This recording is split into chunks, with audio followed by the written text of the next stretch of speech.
ਸਾਡੇ finance minister ਹੈ ਉਹਨਾਂ ਨੇ ਵੀ ਇੱਕ ਚੀਜ਼ ਕਹੀ ਹੈ ਕਿ ਕ੍ਰਿਪਟੋ ਕਰੰਸੀ ਦਾ ਇਹਦਾ ਨਾਮ ਨਹੀਂ, ਕ੍ਰਿਪਟੋ ਕਰੰਸੀ ਨਹੀਂ ਹੋ ਸਕਦੀ।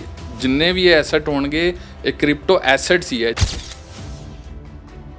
ਇੱਕ ਸੈਟ ਆਫ ਪ੍ਰੋਗਰਾਮਿੰਗ ਹੈ, ਉਹ ਜਿਵੇਂ ਜਿਵੇਂ ਕੰਪਲੈਕਸ ਹੋਈ ਜਾਊਗੀ ਉਵੇਂ ਉਵੇਂ ਇਹਦੇ ਵਿੱਚ ਨਵੀਂ ਬਿਟਕੋਇਨ ਹੈ ਤੇ ਇੱਕ ਲਿਮਟਿਡ ਬਿਟਕੋਇਨ ਪੈਦਾ ਹੋ ਸਕਦਾ ਹੈ। ਗਵਰਨਮੈਂਟ ਦਾ ਜਾਂ ਰੈਗੂਲੇਟਰਸ ਦਾ ਇਹਦੇ ਬਾਰੇ ਕੋਈ ਹਾਲੇ ਕਲੈਰਿਟੀ ਨਹੀਂ ਹੈ ਕਿ ਉਹਨਾਂ ਦਾ ਕੀ ਉਹ ਹੈ। ਲੇਟੈਸਟ ਬਜਟ ਦੇ ਵਿੱਚ ਇਹਦੇ 'ਤੇ ਟੈਕਸ ਵੀ ਲਾਇਆ ਇਹਨਾਂ ਨੇ। ਡਿਜੀਟਲ ਗੋਲਡ ਹੈ ਜਾਂ ਡਿਜੀਟਲ, ਇਹਦੇ ਬਾਰੇ ਤੁਸੀਂ ਆਪਣੇ ਕਲਾਇੰਟਾਂ ਨੂੰ ਕੋਈ ਰਿਕਮੈਂਡੇਸ਼ਨ ਨਹੀਂ ਕਰਨੀ ਹੈ, because it is a evolving thing. ਦੇਖੋ ਇਹ ਬਹੁਤ ਵੱਡਾ ਹੋ ਜਾਊਗਾ ਕਦੀ, ਇਹ ਮੇਰਾ ਮੰਨਣਾ ਹੈ ਕਿ ਇਹ ਟੈਕਨੋਲੋਜੀ ਬਹੁਤ ਵੱਡੀ ਹੋ ਜਾਊਗੀ, ਲੇਕਿਨ ਐਟ ਪ੍ਰੈਜ਼ੈਂਟ ਹਾਲੇ ਇਵੋਲਵ ਹੋ ਰਿਹਾ ਪੂਰੀ ਦੁਨੀਆ ਦੇ ਵਿੱਚ। ऐसा भी हो सकता है कि गवर्नमेंट बैन ही कर दे तो ਜਿਹੜੇ ਬੰਦੇ ਤੇ ਪੈਸੇ ਲੱਗੇ ਹੋਏ ਆ ਉਹਨੂੰ ਬਹੁਤ ਨੁਕਸਾਨ ਵੀ ਹੋ ਸਕਦਾ ਹੈ। ਇਨਵੈਸਟਮੈਂਟ ਦਾ ਇੱਕ ਨਵਾਂ ਤਰੀਕਾ ਜੋ ਹੈ ਅੱਜਕੱਲ ਲੋਕਾਂ ਵੱਲੋਂ ਅਪਣਾਇਆ ਜਾ ਰਿਹਾ ਹੈ। ਸੇਵਿੰਗਸ ਦੀ ਗੱਲ ਕਰੀਏ, ਕ੍ਰਿਪਟੋ, ਬਿਟਕੋਇਨ, ਇਹੋ ਜਿਹੇ ਬਹੁਤ ਸਾਰੇ ਤਰੀਕੇ ਹੈ ਜੋ ਅੱਜਕੱਲ ਲੋਕ ਜੋ ਹੈ ਇਸ ਵੱਲ ਕਾਫੀ ਆਪਣਾ ਰੁਝਾਨ ਦਿਖਾ ਰਹੇ ਨੇ। ਲੇਕਿਨ ਕੀ ਇਹ ਗਵਰਨਮੈਂਟ ਵੱਲੋਂ ਲੀਗਲ ਨੇ ਜਾਂ ਫਿਰ ਉਹ ਇਲੀਗਲ ਨੇ, ਜਾਂ ਫਿਰ ਆਉਣ ਵਾਲੇ ਸਮੇਂ ਦੇ ਵਿੱਚ ਇਸ ਤੇ ਰੈਗੂਲਰਾਈਜੇਸ਼ਨ ਲਗਾਈ ਜਾਏਗੀ ਜਾਂ ਬੈਨ ਲੱਗਣਗੇ, ਇਸ ਨੂੰ ਲੈ ਕੇ ਹਜੇ ਕਿਸੇ ਨੂੰ ਵੀ ਕੋਈ ਨੌਲੇਜ ਨਹੀਂ ਹੈ। ਮਨੀ ਲਾਂਡਰਿੰਗ ਦਾ ਇੱਕ ਕੇਸ ਵੀ ਹੈ ਜੋ ਸੁਪਰੀਮ ਕੋਰਟ ਦੇ ਵਿੱਚ ਚੱਲ ਰਿਹਾ ਹੈ, ਜਿਸ ਨੂੰ ਲੈ ਕੇ ਕਾਫੀ ਸਪਸ਼ਟੀਕਰਨ ਵੀ ਸੁਪਰੀਮ ਕੋਰਟ ਵੱਲੋਂ ਮੰਗਿਆ ਗਿਆ ਹੈ ਗਵਰਨਮੈਂਟ ਤੋਂ ਕਿ ਵੈਦਰ ਬਿਟਕੋਇਨ ਇਜ਼ ਲੀਗਲ ਔਰ ਇਲੀਗਲ। ਸੋ ਇਸੇ ਨੂੰ ਲੈ ਕੇ ਸਭ ਤੋਂ ਪਹਿਲਾਂ ਕੀ ਹੁੰਦਾ ਕੀ ਹੈ ਕ੍ਰਿਪਟੋ, ਬਿਟਕੋਇਨ, ਕਿਹੜੇ ਕੋਇਨਸ ਨੇ ਇਹ, ਕਿਸ ਤਰ੍ਹਾਂ ਇਸ ਦੇ ਵਿੱਚ ਇਨਵੈਸਟਮੈਂਟ ਕੀਤੀ ਜਾ ਰਹੀ ਹੈ, ਕਿਵੇਂ ਲੋਕ ਇਸ ਦਾ ਇਸਤੇਮਾਲ ਕਰ ਰਹੇ ਨੇ, ਇਸ ਬਾਰੇ ਜਾਣਕਾਰੀ ਲਵਾਂਗੇ। ਸਾਡੇ ਨਾਲ ਮੌਜੂਦ ਨੇ CA Harish Nagpal sir. Crypto currency Bitcoin ਦੀ ਅਗਰ ਗੱਲ ਕਰੀਏ, ਸਭ ਤੋਂ ਪਹਿਲਾਂ ਤਾਂ ਬੇਸਿਕ ਚੀਜ਼ ਜੋ ਕਾਫੀ ਲੋਕਾਂ ਨੂੰ ਇਸ ਦੀ ਨੌਲੇਜ ਹੀ ਨਹੀਂ ਹੈ, ਇਹ ਹੈ ਕੀ ਹੈ? ਇੱਕ ਤਰ੍ਹਾਂ ਦਾ ਨਾ ਡਿਜੀਟਲ ਐਸੈਟ ਹੈ, ਨਵੀਂ ਇੱਕ ਨਵਾਂ ਐਸੈਟ ਕਲਾਸ ਹੈਗਾ ਆਇਆ ਜਿਹੜਾ ਹੈ ਇਹ ਉਹ ਹੈ।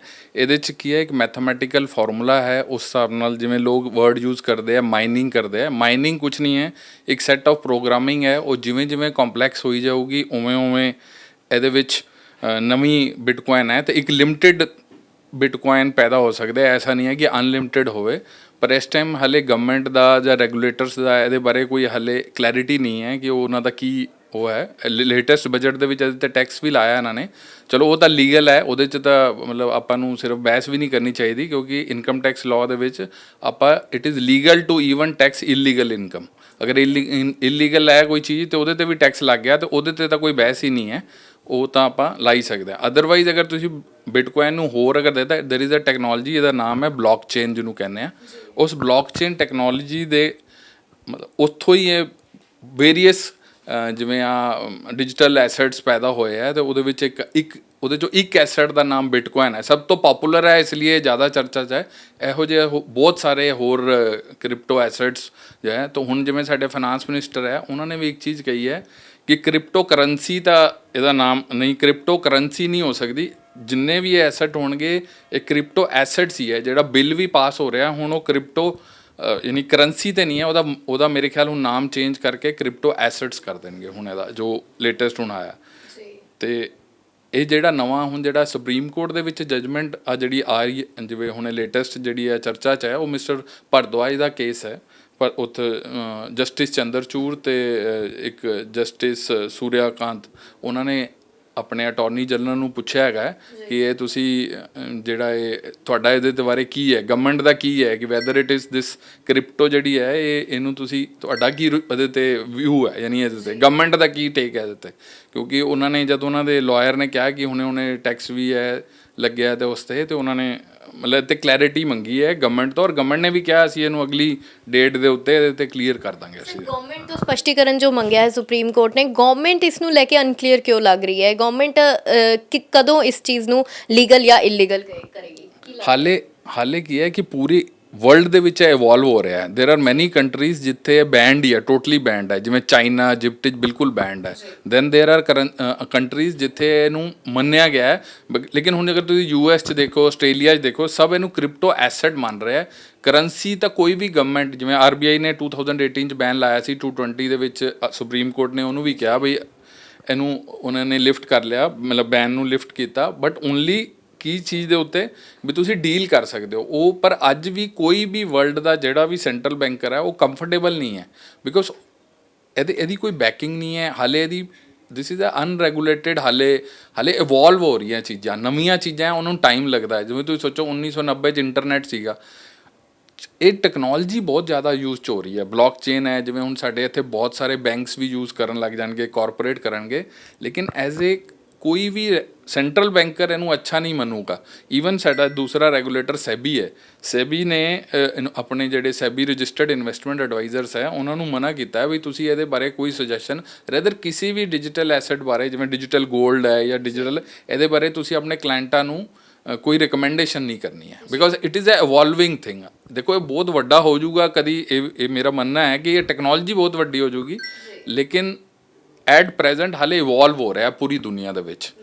ਸਰ ਕੀ ਲੱਗਦਾ ਹੈ ਕਿ ਗਵਰਨਮੈਂਟ ਆਉਣ ਵਾਲੇ ਸਮੇਂ ਦੇ ਵਿੱਚ ਰੈਗੂਲਰ ਕਰ ਸਕਦੀ ਹੈ ਇਸ ਨੂੰ, ਜਾਂ ਬੈਨ ਵੀ ਲੱਗ ਸਕਦਾ ਹੈ, ਜਿਵੇਂ ਪਹਿਲਾਂ ਆਰਬੀਆਈ ਨੇ ਵੀ ਲਗਾਇਆ ਹੋਇਆ ਬੈਨ? ਸਰ ਇਹ ਹਾਲੇ ਜੋ ਗਵਰਨਮੈਂਟ ਦੀ ਇਸ ਤੋਂ ਲੱਗ ਰਿਹਾ ਮੈਨੂੰ ਓਵਰਆਲ ਦੇਖਦੇ ਹੋਏ, ਮੇਰਾ ਇਹ ਵਿਊ ਹੈ, ਮਤਲਬ it is not a recommendation ਜਾਂ ਕੁਝ ਵੀ, ਬਟ ਮੇਰਾ ਇਹ ਵਿਊ ਹੈ ਕਿ ਜਿਵੇਂ ਮੋਦੀ ਜੀ ਨੇ ਕਈ ਜਗ੍ਹਾ ਬੋਲਿਆ, ਜਾਂ ਆਪਣੀ ਸਾਰੇ ਜਿਹੜੀ ਗਵਰਨਮੈਂਟ ਦੀ ਇੱਕ ਬਿੱਲ ਵੀ ਆ ਰਿਹਾ ਹੁਣ ਜਿਹੜਾ ਕ੍ਰਿਪਟੋ ਐਸਟ 'ਤੇ, ਸ਼ਾਇਦ ਮੇਰੇ ਖਿਆਲ it was suppose to be in winter session, ਆਇਆ ਨਹੀਂ, ਉਹ ਅੱਗੇ ਆ ਜਾਊਗਾ।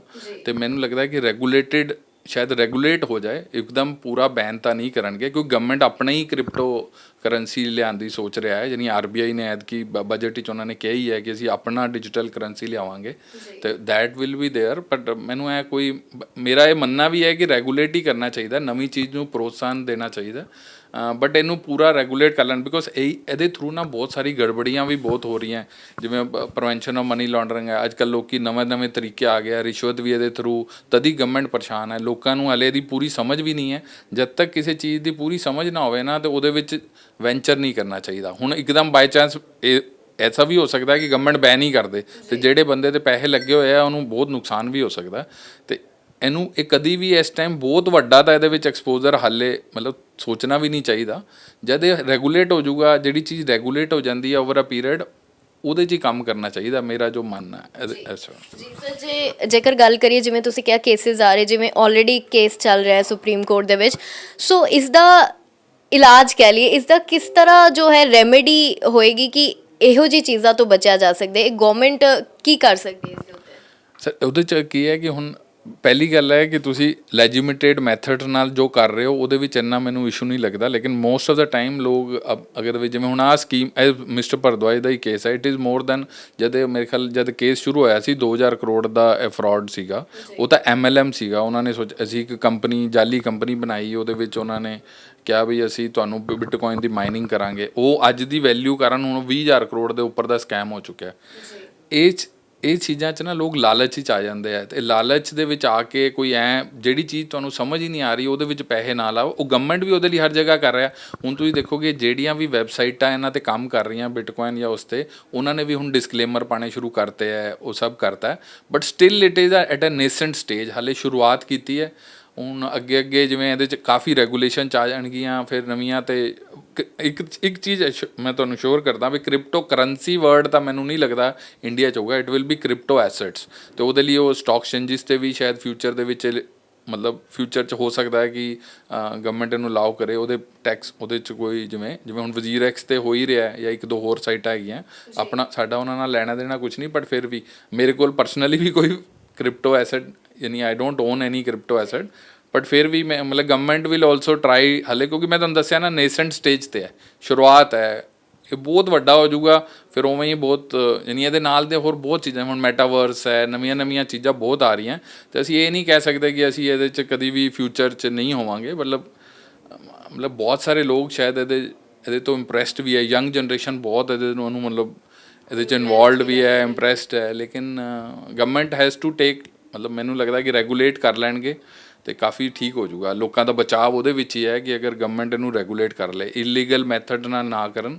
ਕਿਉਂਕਿ ਉਹ ਫਿਰ ਬਾਅਦ 'ਚ ਇਟ ਵਿਲ ਬੀ, ਉਹਨਾਂ ਨੂੰ ਹਾਰਮ ਹੀ ਹੋਊਗਾ ਉਹਦੇ ਨਾਲ। ਸੋ ਬੇਸਿਕਲੀ ਸਰ, ਅਗਰ ਫੋਰਨ ਕੰਟੈਕਸਟ ਦੀ ਗੱਲ ਕਰੀਏ, ਕਾਫੀ ਕੰਟਰੀਜ਼ 'ਚ ਇਹ ਚੱਲ ਵੀ ਰਿਹਾ, ਅਤੇ ਇੰਡੀਆ ਦੇ ਹਿਸਾਬ ਨਾਲ ਅਗਰ ਇੰਡੀਆ ਦੇ ਵਿੱਚ ਇਹ ਬੈਨੀਫੀਸ਼ੀਅਲ ਹੋਏਗਾ ਲੋਕਾਂ ਲਈ, ਕਾਫੀ ਲੋਕਾਂ ਨੇ ਤਾਂ ਪੈਸਾ ਕਮਾਇਆ ਵੀ ਇਹਦੇ ਤੋਂ, ਲੇਕਿਨ ਕਾਫੀ ਲੋਕਾਂ ਨੂੰ ਨੌਲੇਜ ਹੀ ਨਹੀਂ ਹੈ ਇਸ ਚੀਜ਼ ਦੀ। ਨਹੀਂ, ਕਮਾਈ ਐ ਨਹੀਂ ਹੈ, ਜਿਹੜੀ ਪਿਓਰ ਇਨਵੈਸਟਮੈਂਟਸ ਹੁੰਦੀਆਂ ਉਹ ਤਾਂ ਇਹਦੇ ਵਿੱਚ ਹੈ ਕਿ it is more of a speculation, ਅਤੇ ਉਹ ਸਪੈਕੂਲੇਸ਼ਨ ਦੇ ਵਿੱਚ ਕਦੀ ਮਤਲਬ ਉੱਪਰ ਵੀ ਜਾਂਦਾ ਹੈ, ਨੀਚੇ ਵੀ ਜਾਂਦਾ ਹੈ, ਪਰ ਲੋਕ ਇਹਨੂੰ ਬਿਨਾਂ ਸਮਝੇ ਕਿਸੇ ਵੀ ਚੀਜ਼ 'ਚ ਕੰਮ ਕਰਨ ਨਾਲ ਕੋਈ ਉਹਦਾ ਮੈਨੂੰ ਲੱਗਦਾ ਨਹੀਂ ਹੈ, ਕੋਈ ਬੈਨੀਫਿਟ ਨਹੀਂ ਹੈ। ਔਰ ਤੁਸੀਂ ਕਦੀ ਮੀਨਿੰਗਫੁਲ ਪੈਸਾ ਤਦ ਹੀ ਪਾ ਸਕਦੇ ਹੋ ਜਦ ਤੁਸੀਂ ਚੀਜ਼ ਨੂੰ ਸਮਝ ਜਾਂਦੇ ਹੋ। ਤੁਸੀਂ ਅੱਜ ਥੋੜ੍ਹੇ ਬਹੁਤੇ ਪੈਸੇ ਪਾਤੇ, ਉਹ ਲੋਕੀ ਐਂ ਲੱਗਦਾ ਵੀ ਡਬਲ ਹੋ ਗਿਆ, ਹੋ ਗਿਆ, ਉਹਦੇ ਨਾਲ ਤੁਹਾਡੀ ਜ਼ਿੰਦਗੀ 'ਚ ਕੀ ਫਰਕ ਪੈਂਦਾ, ਉਹਦੇ ਨਾਲ ਉਹ ਕੋਈ ਖਾਸ ਗੱਲ ਨਹੀਂ ਹੈ ਨਾ। ਜਦ ਤੁਸੀਂ ਮੀਨਿੰਗਫੁਲ ਪੈਸਾ ਤੁਸੀਂ ਤਾਂ ਲਾਉਂਦੇ ਹੋ ਜਦ ਗਵਰਨਮੈਂਟ ਤੁਹਾਡੇ ਨਾਲ ਹੋਵੇ, ਰੈਗੂਲੇਟਡ ਚੀਜ਼ ਹੋਵੇ, ਤਾਂ ਉਹਦੇ ਵਿੱਚ ਐਕਸਪੋਜ਼ਰ ਲੈਣਾ ਚਾਹੀਦਾ। ਔਰ ਉਹ ਤੁਹਾਨੂੰ ਉਹਦਾ ਤਾਂ ਹੀ ਬੈਨੀਫਿਟ ਵੀ ਹੈ। ਅੱਜ ਤੁਸੀਂ ਕੋਈ ਇਲੀਗਲ ਵੇ ਨਾਲ ਪੈਸੇ ਅਗਰ ਕਿਸੇ ਤਰੀਕੇ ਨਾਲ ਕਰ ਵੀ ਲਏ, ਉਹ ਬਾਅਦ 'ਚ ਚਲੇ ਜਾਣੇ, ਉਹਦਾ ਕੀ ਫਾਇਦਾ ਫਿਰ। ਇਸ ਲਈ हाँ। ਸੋ ਗਵਰਨਮੈਂਟ ਜੋ ਹੈ ਸਪਸ਼ਟੀਕਰਨ ਕਾफ़ी जल्द जो है दे देगी सुप्रीम कोर्ट ਨੂੰ ਕਿ ਵੈਦਰ ਬਿਟਕੋਇਨ ਜੋ ਹੈ ਲੀਗਲ ਹੈ ਜਾਂ ਇਲੀਗਲ ਹੈ, ਤੇ ਇਸ ਤੇ ਲਾਜ਼ ਵੀ ਹੈ ਜਲਦ ਬਣਾ ਦਿੱਤੇ ਜਾਣਗੇ। ਸੋ ਇਸ ਤੋਂ ਪਹਿਲਾਂ ਕਿਸੇ ਵੀ ਤਰੀਕੇ ਦੀ ਇਨਵੈਸਟਮੈਂਟ ਕਰਨ ਤੋਂ ਪਹਿਲਾਂ ਤੁਹਾਨੂੰ ਨੌਲੇਜ ਹੋਣੀ ਉਸ ਦੀ ਬਹੁਤ ਜ਼ਰੂਰੀ ਹੈ। ਸੋ ਨੌਲੇਜ ਤੋਂ ਬਿਨਾ ਆਪਣੀ ਮਨੀ ਨੂੰ ਇਨਵੈਸਟ ਕਰਨਾ ਤੇ ਤੁਹਾਡੀ ਮਨੀ ਵੀ ਜੋ ਹੈ ਇਸ ਤੋਂ ਜਾ ਸਕਦੀ ਹੈ। ਸੋ ਨੌਲੇਜ ਗੇਨ ਕਰਕੇ ਹੀ ਅਗਰ ਤੁਸੀਂ ਇਨਵੈਸਟ ਕਰਨਾ ਚਾਹੋ ਤਾਂ ਕਰ ਸਕਦੇ ਹੋ। ਤਾਂ ਬਾਕੀ ਗਵਰਨਮੈਂਟ ਦੀ ਗੱਲ ਕਰੀਏ ਤਾਂ ਗਵਰਨਮੈਂਟ ਵੀ ਇਸ ਤੇ ਜਲਦ ਹੀ ਜੋ ਸਪਸ਼ਟੀਕਰਨ ਦੇ ਦੇਗੀ। ਕੈਮਰਾਮੈਨ ਗੁਰਪ੍ਰੀਤ ਦੇ ਨਾਲ ਸਾਕਸ਼ੀ ਸ਼ਰਮਾ, ਦ ਸਮਰ ਨਿਊਜ਼।